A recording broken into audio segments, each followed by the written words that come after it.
We thought we were getting a deal on a dream vacation. Instead, we paid for a nightmare where a stranger was watching our every move.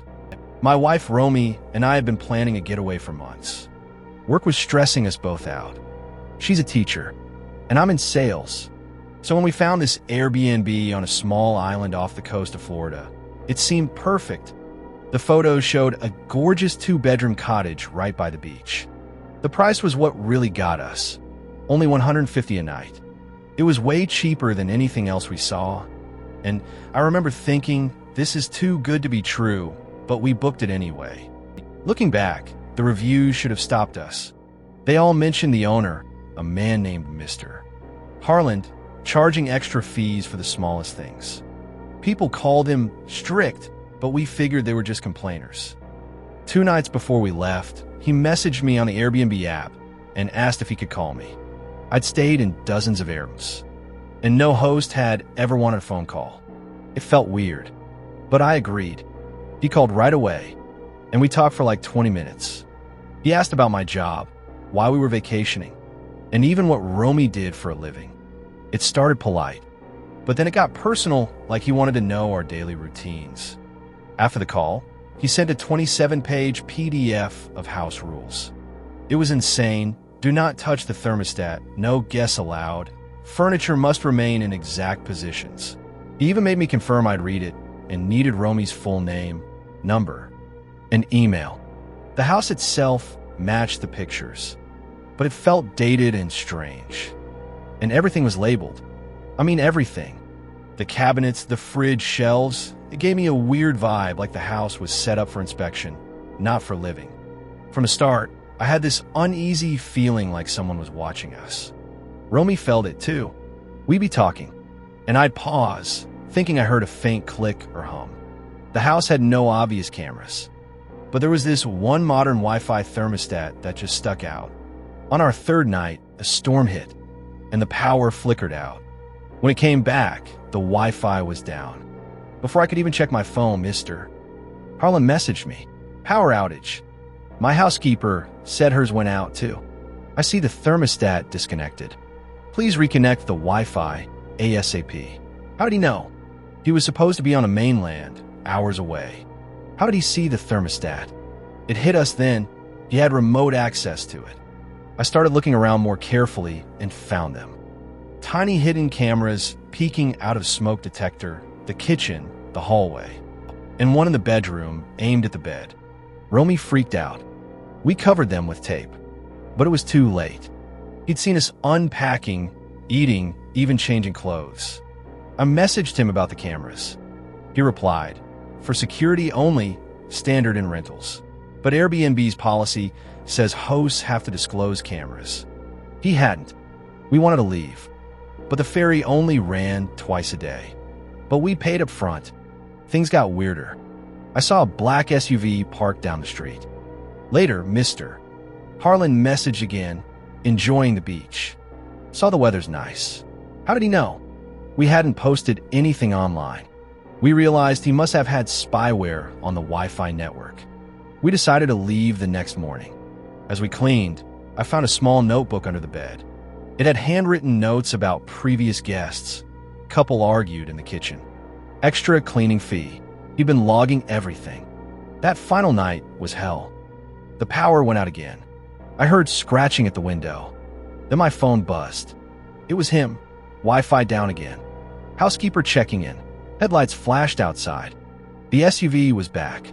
We hid in the bathroom, and the car left after 10 minutes. The next morning, we bolted for the ferry. He left us a 5-star review, which was just as creepy as everything else. Airbnb suspended his listing, but I still check my accounts, wondering if he's watching. That cheap paradise, it was a trap. If a deal seems too good, run. We learned the hard way.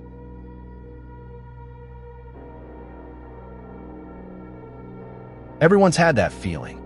That little voice in the back of your head that says someone's following you. I never listened to it until one rainy night in Tacoma, when it saved my life.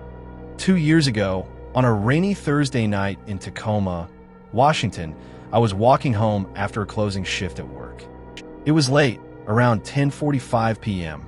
My phone battery was low, and the streets were wet and shiny under the yellow streetlights. That's when I heard footsteps behind me. They were steady.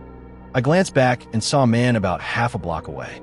He wore a dark hoodie and was walking in the same direction. I told myself it was nothing, but I felt uneasy. I crossed the street. He crossed too. I slowed down, pretending to check my shoelace. He slowed down as well. My heart started beating faster. I picked up my pace, and his footsteps grew quicker. I knew it wasn't a coincidence anymore. The closest place with lights on was a convenience store. I pushed open the glass door, and the bell chimed. The man in the hoodie stopped outside under the awning. He didn't come in. He just stood there facing the door. I quietly told the clerk, "I think someone followed me here." He calmly said I could wait inside. Then a white cargo van with no side windows pulled up behind a man. He got in, and the van pulled away. I felt relief, though my stomach still churned. After a few minutes, I stepped back into the rain.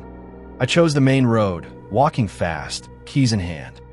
I reached a bakery, and that's when I heard an engine rolling slowly behind me. The same white van was there, creeping along at my pace. I didn't wait. I turned sharply into the nearest alley. I ran as fast as I could. The van stopped at the alley's mouth, headlights stretching across the brick. I ducked behind a dumpster. I heard the sound of a sliding door, then silence. I saw a police car down the alley and ran toward it, waving my arms. I yelled, "Help!"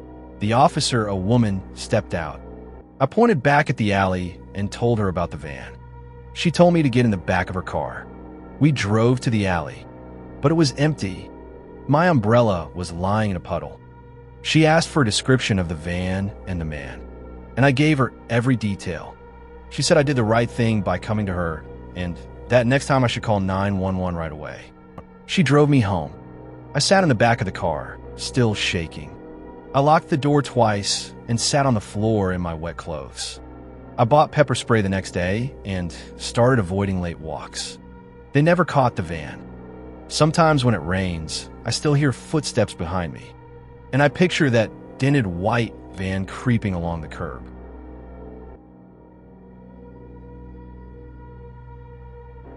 He didn't want my desk. He wanted my fear, and he made sure I knew it. This happened last year. I was selling a basic IKEA desk on Facebook Marketplace and Craigslist. I made it clear it was on the third floor of a walk-up and would need 2 people to carry. A man with no profile picture messaged me and agreed to the price. I told him it was up 3 flights of stairs, and he just replied with a thumbs up. I propped my door open so I wouldn't have to fumble with my keys. He pulled up just after sunset in a silver sedan. He got out wearing a baseball cap and a hoodie. He didn't smile, just gave a quick nod. "Third floor?" he asked. I said yes and reminded him I'd need his help. He glanced past me at the entrance and said, "No thanks. I'll just wait outside." I thought he was joking. I told him I couldn't carry it myself. He just looked up at the building. Finally, he shrugged and walked up the stairs. At the second floor, he asked, "Anybody else live with you?" I lied and said my roommate was working a late shift. At my door, he stopped and scanned the room, the locks, and my Ring camera. As we carried the desk out, he said casually, "I'm sure you heard about the woman who was raped and killed through Craigslist recently." I froze. The desk pressed into my side. He said it with a slight smile. "People are crazy." I wanted to drop the desk, but we were already in the hallway. I stayed quiet. We carried it down the stairs. He used just 2 fingers to guide it, never once using the railing. Outside, he pulled out cash and handed it to me. He then looked up at my windows. "Have you ever gotten worried doing this?" he asked. "I'm careful," I said. "Good. You should be." He got in his car and drove off. Back upstairs, I locked both doors and sat on my couch, replaying his words. I searched online, but no recent news stories came up. It wasn't a warning. It was something he chose to say right after asking if I lived alone. It was a power play. Around midnight, my buzzer rang with one long press. I stared at the peephole, but the hall was empty. Then my phone buzzed with a message from an unknown number. "Is the desk still available?" It had the same first name. I blocked the number and slept with a chair wedged onto the doorknob. What haunts me most is that sentence he chose. It had nothing to do with buying furniture. He wanted me to feel off balance. He tried to take my sense of safety in my own home. I should have shut the door the moment he refused to help. I share this now because the scariest moments are sometimes the ones that don't give you anything to point at. Just a sentence, a rope, and a trunk, and the memory of a man who wanted me to think about what could have happened.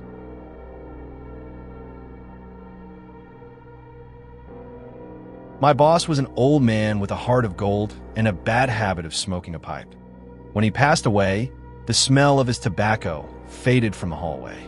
But the sound of his pipe, that never left. I moved to Cleveland, Ohio, in the fall of 2010 to start my master's. I rented a basement apartment and got a part-time job as an assistant in the university department. My boss was an older Jewish gentleman named Dr. Leonard Katz, but everyone called him Doc. He was a kind man who loved to talk about his family and the synagogue his grandfather built. He also smoked a pipe, even though it was banned in the building. He just kept his door cracked and a fan in the window. We had a routine. I'd get in early, and he'd arrive mid-morning. I even brought him a jar of my grandmother's soup on Mondays. Our routine felt permanent. Then one evening, he called me at home. He hadn't been able to urinate all day. I called an ambulance. They took him to the hospital, and a nurse later said he wouldn't have lasted another day. He went to a rehab facility, and I visited every few days with folders so he could stay connected to work. In late February, he passed away. The first week in the office without him felt wrong. We boxed up his computer and phone, but no one wanted to touch his heavy metal ashtray, so it was left on his desk. The smell of his tobacco slowly faded. About a week after the funeral, I came in early. The phone on my desk rang. No one called at that hour. I picked up, and all I heard was static. Then I heard it. A single clean strike of metal on metal. It was the exact sound of Doc clearing his pipe into that ashtray. I had heard it 1,000 times. Then the line clicked off. I looked at the caller ID. It said internal with the 4 digits of Doc's old extension. I walked down the empty hallway to his office. The light was dark. I used my key and stepped inside. The ashtray was still on his desk. The phone base was gone. We had boxed it up. The line had been disconnected the week before. I told myself I'd imagine the whole thing. Later that morning, Officer James O'Malley from campus police stepped into my doorway. He looked pale. He asked if everything was all right on our floor. He said that just after sunrise, he'd been making rounds and saw Doc walk past the copy room and into his office. Same sweater, same careful pace. The door shut, but the light never came on. He waited a few minutes, but the hallway was empty. He wrote the time on his clipboard and moved on. I didn't tell him about the phone call. That afternoon, the tobacco smell returned. Not strong, just the square of carpet outside his office. I finished my degree and moved on to a new job. Now and then, I'd return to campus. The hallway looked more worn each time. The ashtray disappeared. Fall of 2018, I gave a talk. I went to the copy room and saw a familiar cardboard box on the top shelf. Blue tape, black marker, his name. I lifted the flap, and the old handset lay inside. I stood there listening. From the hallway, I heard it again. A single clean strike of metal on metal. The corridor was empty. I caught the faintest bit of sweet, stale tobacco. Before I left that day, I stopped by telecom and asked about old internal calls. The text said Doc's line had been physically disconnected months earlier. No way an internal ring could have come through. I thanked him and went back to the elevator. Now, if I visit the building and pass that corner, I don't linger. Sometimes the hallway is just a hallway. Sometimes it is not.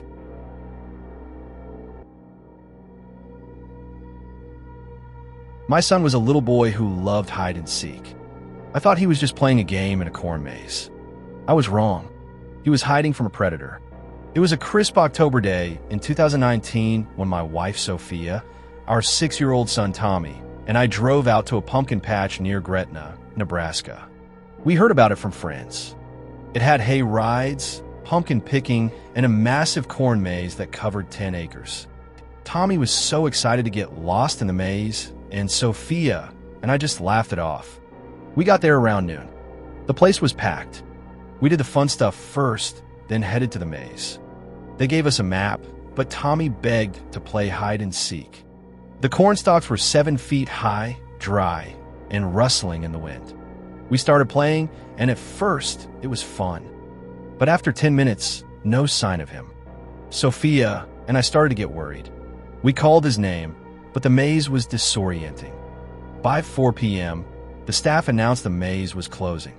We told a worker that Tommy was missing. "He'll turn up," one guy said. But as the crowds thinned, dread hit me. Night fell fast. We grabbed flashlights and went back in. We called 911, but the dispatcher said deputies would take 20 minutes. We pushed deeper. About an hour in, Sophia spotted something in the mud, Tommy's little red sneaker. My heart dropped. We saw small footprints leading away, and then bigger ones, adult-sized boots mixing with them. That's when we heard it. A low whistle, then a rustle in the stalks. I yelled, "Who's there?" No response. We followed the footprints, hearts pounding. We found a small clearing with a dirty sleeping bag and trash. Someone had been living here. A voice from the shadows said, "Looking for the boy?" A figure stepped out, tall and ragged. He said, "He's safe for now, but you gotta play my game." He was a drifter. He lured kids with candy and used the maze's twist to grab them. He'd done it before in Iowa. He darted into the corn, and we chased him. He knew the maze like his backyard. He'd mimicked Tommy's voice to trick us. We found Tommy's other shoe smeared with mud. My mind raced with stories of rural abductions. Then we heard real cries. "Tommy! Daddy!" We burst through a wall of corn into a clearing. There he was tied to a stake, gagged. The drifter lunged at me with a rusty knife. I tackled him, and he slashed my arm. Sophia grabbed a rock and smashed his hand. I pinned him, yelling for help. Deputies arrived minutes later. They cuffed the guy, untied Tommy, and he was okay, just scared and cold. Turns out the drifter had been watching us all day, waiting for Tommy to wander off. He planned to demand $5,000 and hole up in an abandoned silo nearby. We drove home that night, Tommy asleep in the back. I still wake up sweating, hearing that whistle in the wind. Corn mazes, never again.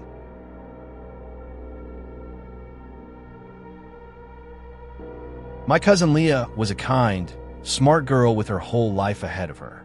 She came home one night and just vanished. She was never seen alive again. In December of 2007, my family's life changed forever. My cousin, Leah Hickman, was only 21. She worked at a hair salon and lived in a small apartment building near Marshall University in Huntington, West Virginia. I remember the last time I saw her. It was just before Christmas. She was always smiling. On the night of December 14th, she finished her shift and went home. The building's hallways were narrow and dim. Leah was alone that night. She had called a few friends, but after that, no one heard from her. When she didn't show up for work the next day, her coworkers got worried. By evening, my aunt was panicking. We went to her apartment. The door was locked, her car was in the lot, and her purse and shoes were inside. But Leah was gone. There were no signs of struggle. It looked like she had just vanished. Police got involved. They searched the building. They checked the basement with old storage areas, but first, they found nothing. For 5 days, we waited. Flyers went up everywhere. On December 19th, police went back to that basement. That's where they found her. Leah's body was hidden in a crawl space under the stairs.